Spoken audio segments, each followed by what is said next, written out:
Bon, salut tout le monde, aujourd'hui je vais vous présenter ma petite moto. Je vais profiter du coup de ce semi-soleil nuageux pour la présenter, parce qu'il y en a quelques-uns qui m'ont demandé, ouais, c'est quoi Vitpilen 401 en stage 2, ça veut dire quoi stage 2, t'as fait quoi sur ta Brel et tout. Donc aujourd'hui je vais vous la présenter, toutes les modifs que j'ai fait dessus, pas la moto spécifiquement, c'est vraiment ce que moi j'ai fait dessus, donc ma petite 401 à moi. Donc on se retrouve à mon spot habituel depuis que j'ai la 50. À chaque fois je viens là quand j'ai des trucs à montrer ou quoi. Donc on revient, on ne change pas les petites habitudes. Du coup dans cette vidéo je voulais d'abord la couper en deux parties. C'est-à-dire d'abord vous montrer esthétiquement ce qui a été fait dessus, les modifs qui ne concernent pas le moteur. Et dans un deuxième temps tout ce qui concerne le moteur et le fameux stage 2 entre guillemets. Bon, j'ai aussi filmé avec le petit téléphone, comme ça je pourrais vous montrer les détails plus facilement. Donc je vais commencer de l'avant et pour continuer jusqu'à derrière ce qui a été fait. Donc devant on retrouve les leviers qui étaient déjà là quand je l'ai acheté, mis par l'ancien proprio. Il me semble que c'est du AliExpress, Amazon, un truc dans le genre. Les petits rétros purement AliExpress, mais ils font le café. Les petites vis du coup pour boucher les embouts des anciens rétros, pareil c'est du AliExpress, ça fait très bien le café. On a les petits clignotants, ça c'est du Amazon. Ils marchent bien, ils font bien le café. Attendez, hop. Ils sont de l'autre côté. Vous voyez, ils clignotent assez fort. En tout cas, on les voit bien. Ils sont petits, ils sont discrets. Avec, du coup, j'ai mis une centrale clignotant LED. Parce qu'à l'arrière aussi, j'ai des clignotants LED. Comme ça, j'ai plus de problème de clignot qui clignotent trop vite. Voilà, donc à l'avant, on retrouve aussi, très intéressant, mon petit support d'assurance. Vous voyez, au moins, j'ai pas de machin vert énorme collé je sais pas où. Là c'est ici, c'est discret, tranquillou bilou, ça fait le café. Ensuite, si on s'aventure un peu plus derrière au niveau du réservoir, d'origine, cette pièce là, elle est en blanc. Et ce que j'ai fait du coup, c'est que j'ai mis un covering noir mat dessus. Je trouve que ça améliore la ligne quand même, parce que sinon là, ça fait tout blanc, ça fait bizarre. Là au moins, on a notre petite découpe en noir entre guillemets. Donc covering fait main, acheté je crois sur Amazon, un truc dans le genre. Rien de bien méchant, mais bon, je préfère comme ça personnellement. Ensuite, du coup, quand on recule un peu, on s'aperçoit que j'ai le capot de selle. Putain, j'espère qu'il n'y aura pas trop de vent, sinon je vais vous faire ça. Du coup, on s'aperçoit que du coup, j'ai le petit capot de selle, fort sympathique. Pareil, qui finit la ligne. On retrouve les clignotants qui sont remontés ici, alors que de base, ils sont censés être avec la plaque. Et je vais vous expliquer pourquoi. Donc pareil, derrière eux, c'est du Amazon, un truc dans le genre. Et ceux-là clignotent un peu moins fort, mais ils sont un peu plus grands, donc ça fait le café. Au moins ils sont petits, ils sont discrets. Vous voyez. Hop. J'en ai mis des grands, des 6 LED volontairement pour être sûr qu'on les voit. Et de pas prendre des 3 LED et qui se retrouvent cachés sous le carénage. Et à l'arrière, du coup, ce qu'on retrouve de super intéressant, c'est le support de plaque fait maison. Celui-là, vous le trouverez pas dans le commerce, incroyable. Qui prend du coup l'emplacement du support d'origine, là, au bout de cette patte. Bon, c'est flou, mais hop, je pourrais vous montrer de toute façon avec la GoPro. Je vous disais, du coup, il reprend l'emplacement du support d'origine, sauf que ici, il est fait en une plaque. On sait même pas quel acier, mais il est fait en une plaque, avec le petit éclairage LED AliExpress qui fait bien le café, qui éclaire fort. Et du coup, la plaque rivetée. Et maintenant, si vous regardez, vous savez, de base, vous avez le gros garde-boue, machin, tout ça, énorme, avec le téton énorme, machin. Là, tu prends la ligne, mon copain, il y a juste la plaque en épaisseur. Ça, c'est vraiment le truc, pour moi, m'a changé la bécane, le cul de la bécane, parce que c'était énorme ce qu'ils avaient mis d'origine. Là, au moins, c'est nickel, mon copain. Donc, esthétiquement, c'est tout ce qui a été fait sur la bécane, en gros. Sauf si j'oublie des éléments, mais il me semble que à ce niveau-là, c'est bon. Maintenant, on va se pencher côté moteur. Parce que côté moteur, il y a eu un peu de traficage de fait, entre guillemets. C'est-à-dire que primo, si on vient ici, alors ça c'est bien, c'est déjà l'ancien proprio qui l'a émis. Ici, de base, vous avez un énorme catalyseur. Là maintenant, sortie de collecteur, boum boum boum, un tube, paf, ça va directement dans la boîte à fumer. Donc, elle est décatalysée. On a donc la boîte à fumer que je garde, parce que sinon le bruit ça va être totalement absurde si je remplace tout ça par un seul tube. Et elle fait pas perdre en performance ou quoi que ce soit. De toute façon, je suis pas là à chercher le maximum de performance, je voulais juste un peu plus de couple. Donc voilà, là normalement il y a le catalyseur qui vient plonger ici et après on descend la boîte à fumer. Là maintenant c'est un tube, la boîte à fumer, vous voyez. Et ici on se retrouve du coup avec un Fresco sur mesure il me semble, parce que du coup il y a la gravure laser, inox, embout carbone et tout le patacoin. Ça aussi c'est l'ancien proprio qui l'a mis. Ensuite, deuxième modification, je vais vous ouvrir la selle. Voilà, donc sous la selle aussi, on a des choses qui sont intéressantes. Déjà, on remarque que c'est le bazar, mais c'est pas important. La petite batterie verte, la batterie au lithium, fort intéressant, ça te retire pas mal de poids. Et en plus, le moteur, il démarre bien plus facilement. Donc avec le câble pour la recharger s'il y a besoin. Ça, c'est pas le plus intéressant. Si on se penche côté boîte à air, ici, normalement, vous avez tout un couvercle en plastique. Et là maintenant, si vous regardez, c'est un filtre à air.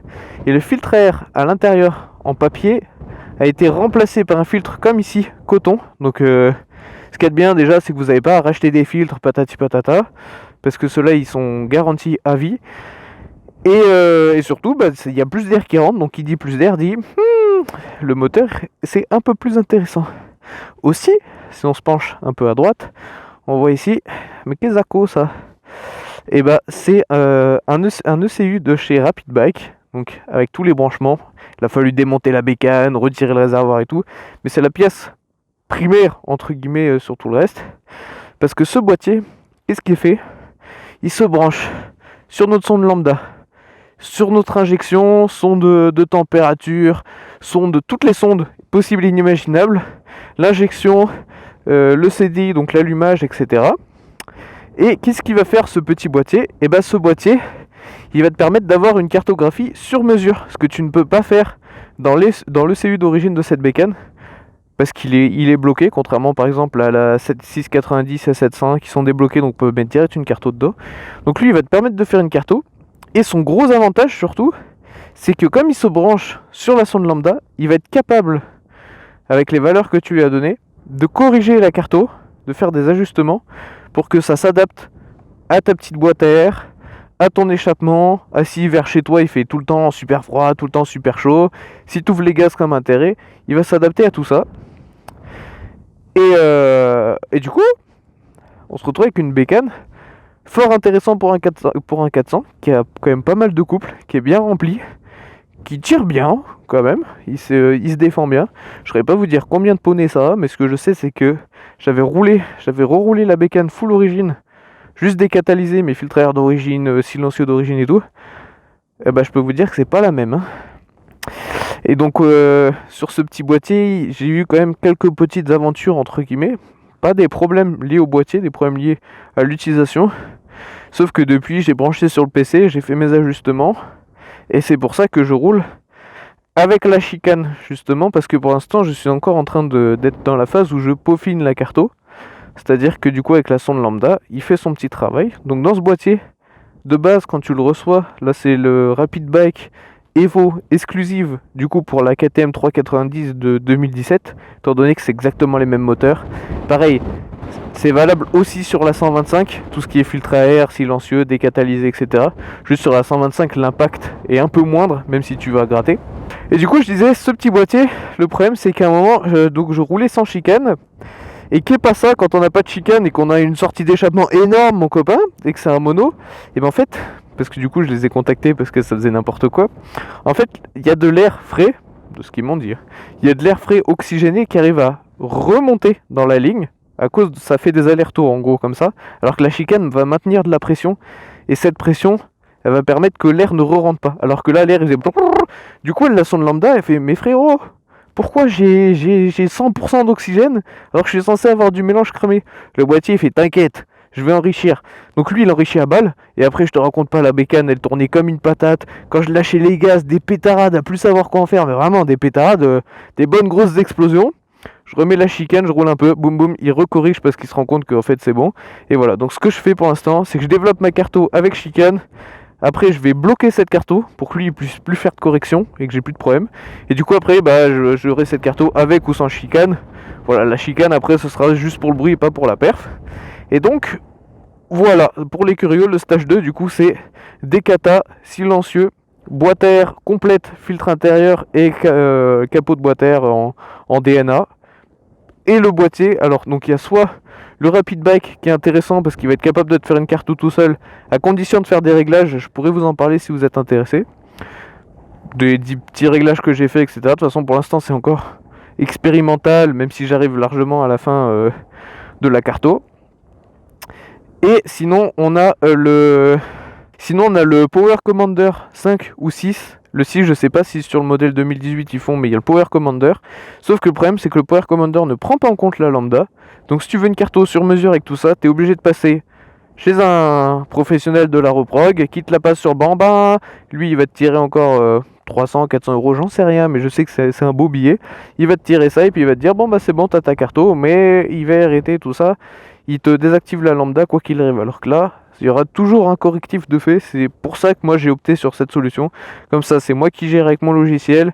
Je sais qui prend en compte les valeurs qu'il y a à la sortie de l'échappement. Comme ça, on sait si c'est trop pauvre, trop riche, patati patata. Moi, je peux corriger si j'ai besoin sur mon logiciel.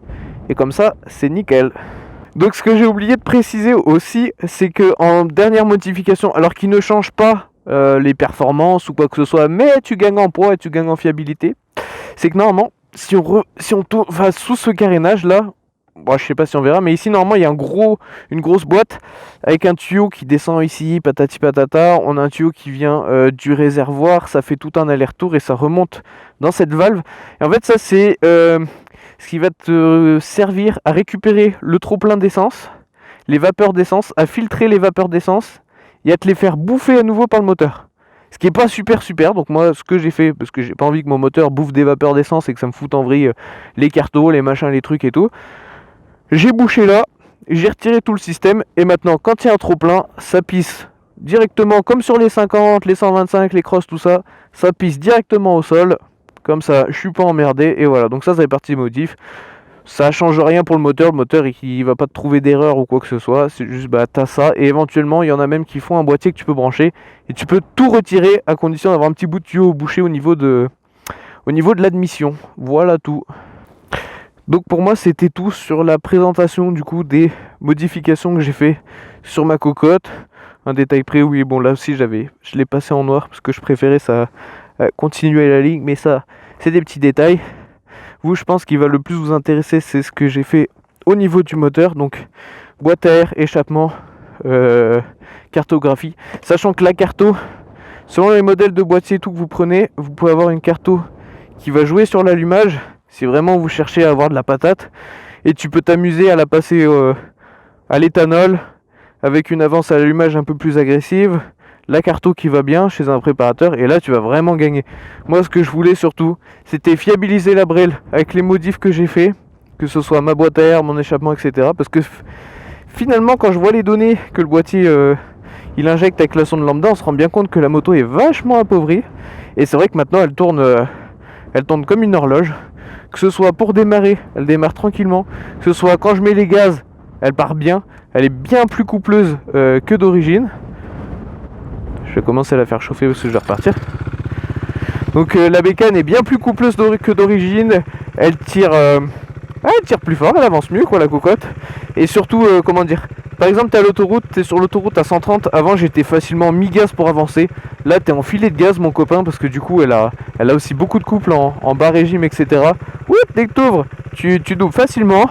Donc là-dessus c'est super intéressant, ça vous transforme pas la Brel en une machine de combat qui va t'exploser des milles sur l'autoroute en départ arrêté. Mais en tout cas, pour un roulage quotidien et que tu cherches pas l'extrême performance de ce que peut faire ton moteur, parce qu'après bon tu changes tes bielles, je sais même pas quoi, tes coussinets, tes clapets, enfin tout ce que tu veux, après tu changes tout dedans. Moi c'est juste, t'as ta moto d'origine mais tu sais, d'origine elle manque un peu en bas régime, elle est un peu moins joueuse, donc t'as juste envie de gratter du couple, etc. Tu touches que ce qu'il y a au système injection et les fluides, donc au niveau de l'air, donc l'échappement en boîte à air. Et puis là mon copain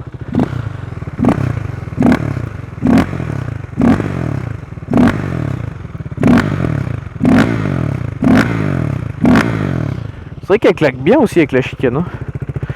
Je sais pas si je vais la retirer parce qu'avec les flics un jour ça va me poser des sushis. Hop, je reprends mon petit casque, mon petit machin. Ouais, du coup l'impact aussi forcément, parce que je sais qu'il y en a. Alors après ça m'étonnerait que ce soit vraiment le cas des jeunes en A2 etc. Mais je sais qu'il y en a qui n'aiment pas le bruit sur la bécane. Alors forcément quand tu décatalyses, que tu changes de silencieux et que tu ouvres ta boîte à air, ça fait quand même du bordel en plus. Surtout la boîte à air. Une fois que tu ouvres ton capot de boîte à air, enfin pour se rendre compte en gros c'est comme si tu roulais sans le capot de boîte à air, hein, tu peux t'amuser à faire un aller-retour devant chez toi comme ça.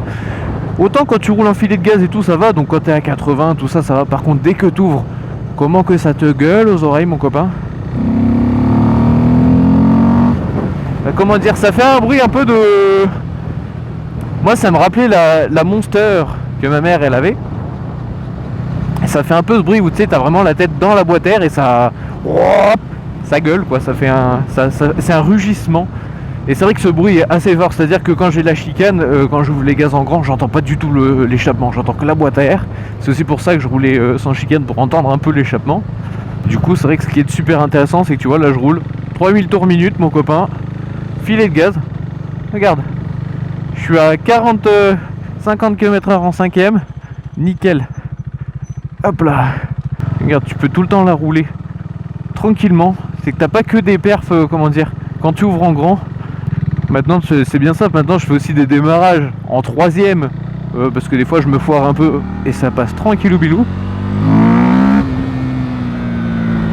Non mais ça, c'est quand même un peu plus nerveux quoi, c'est plus direct, c'est plus un vrai mono. Et la réponse au gaz, comment dire, enfin ça c'est surtout le boîtier, parce que sans le boîtier c'était, ça se rapprochait d'origine la réponse au gaz, mais le moindre petit mouvement que tu fais sur ta poignée, contrairement à d'origine où il y a un peu plus d'amplitude, là tu tournes d'un demi-millimètre, tu sais que ça avance plus, ou alors tu lâches, tu sais que tu as plus ou moins de frein moteur, comment dire, c'est ultra précis, ultra réactif, tu vois, c'est... Il n'y a pas d'hésitation ou de petits moments où tu dis bah en fait de là à là ça change pas grand chose. Là tu sais, genre c'est beaucoup plus précis, et ça c'était super intéressant. Moi ce que je voulais aussi c'était de la fiabilité, c'est-à-dire pas tourner avec un moteur qui tourne beaucoup trop pauvre, donc en manque d'essence, et qui du coup il surchauffe ou quoi. Là au moins je sais que je roule tranquille, parce que finalement on rajoute quand même à des endroits 30% à l'injection, comment dire, à la carto d'origine. Donc c'est à dire qu'il y a des moments où sans ce boîtier il manquerait 30% d'essence, un tiers d'essence, ce qui est assez énorme quand même. Enfin et encore c'est 30% de l'injection, donc comment dire, si elle envoyait 20% de ce qu'elle pouvait faire, là tu montes à 50% de ce que ton injecteur peut faire du coup. Et du coup ouais, cette petite modif là où ça peut vous intéresser, que vous ayez du coup Vitpilen 401, Svartpilen 401, Svartpilen 125 ou alors Duke 390, Duke 125, ces modifs, que ce soit boîte à air, boîtier, échappement, tout ça c'est valable parce que c'est les mêmes conceptions moteur, c'est les mêmes pièces. Donc au niveau de la boîte à air tu commandes les mêmes. Il y a juste au niveau du boîtier où le boîtier il faut vraiment faire gaffe. Pareil l'échappement, le Decata, maintenant je sais qu'ils ont changé la ligne d'échappement, donc faut prendre le Decata avec le collecteur complet. Mais sinon là où ça va changer c'est le boîtier. Faire gaffe entre la 390 et la 125, tu te doutes bien que c'est pas les mêmes cartos dedans, sinon il y aurait quand même un problème. Et faire attention à l'année du modèle, parce qu'il y a les normes Euro 4, ce que j'ai. Après maintenant il y a les normes Euro 5. Les vieilles Duke, je suppose qu'elles sont en norme Euro 3, les vieilles 390. Mais là je sais pas trop si c'est les mêmes pièces niveau boîte à air etc, donc je vais pas trop me lancer. Mais tous les modèles Euro 4, Euro 5, donc jusqu'à maintenant, à partir de 2000, je sais même pas combien d'ailleurs, peut-être 2017, 2015, je sais pas, enfin du moins qui ont ce style de boîte à air avec le capot, tout ça machin, c'est compatible. Mais attention aux années, attention où tu commandes, parce que y a des sites qui vont avoir des délais de livraison plus ou moins pénibles, étant donné que moi le boîtier je l'ai attendu 1 mois et demi alors que la livraison devait être faite en 2 semaines. Je l'ai commandé directement en Italie parce que c'est une marque italienne qui fait le rapid bike, c'est Dimsport. Et ça m'a pas posé de problème à part du coup ce que je vous ai dit par rapport à la chicane. Il y a la vidéo de toute façon sur ma chaîne où on voit que ça tourne comme une patate et tout. Et que, mais c'est pas inquiétant, c'est normal, j'ai le voyant moteur qui s'allume parce que l'ordinateur intérieur de la moto a détecté que les valeurs de la sonde lambda forcément sont pas cohérentes, donc il faudra que je le fasse retirer parce que moi j'ai pas la prise de diagnostic, mais normalement en diagnostic ils peuvent le retirer, ce qu'il faudra que je demande. Et puis voilà. Et donc voilà, moi je vais vous laisser sur cette petite présentation. Si vous avez des questions ou des suggestions peut-être de vidéos que je vous présente, comment j'ai fait avec mon boîtier, tout ça, et bah vous me dites tout ça dans l'espace commentaire. De toute façon je réponds à une très grande majorité des commentaires, si ce n'est la totalité. Et puis bah des bisous comme on dit, hein.